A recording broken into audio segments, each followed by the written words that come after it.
बाबा बैद्यनाथ और मां पार्वती मंदिर के बीच गठबंधन करने का है विशेष महत्व। देवघर स्थित बाबा मंदिर में कई ऐसी परंपराएं प्रचलित हैं जो किसी दूसरे तीर्थ स्थल पर शायद ही आपको देखने को मिलें।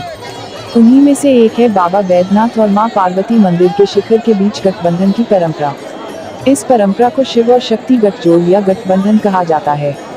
बाबा बैद्यनाथ के ज्योतिर्लिंग को कामना ज्योतिर्लिंग के नाम से भी जाना जाता है।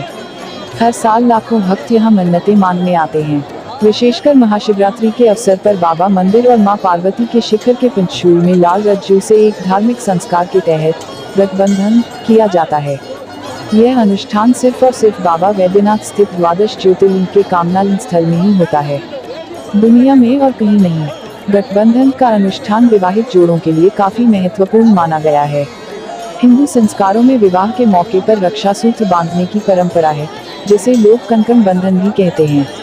मान्यता है कि कंकण बंधन से वर वधू को हर संकटों से मुक्ति मिलती है और दोनों का जीवन हमेशा सुरक्षा कवच में होता है। यही वजह है कि अपने दाम्पत्य जीवन के कुशलतापूर्वक व मंगलमय निर्वहन के लिए श्रद्धालु इस अनुष्ठान को संपन्न करते हैं। महाशिवरात्रि में इस अनुष्ठान को पूरा करने की परंपरा है।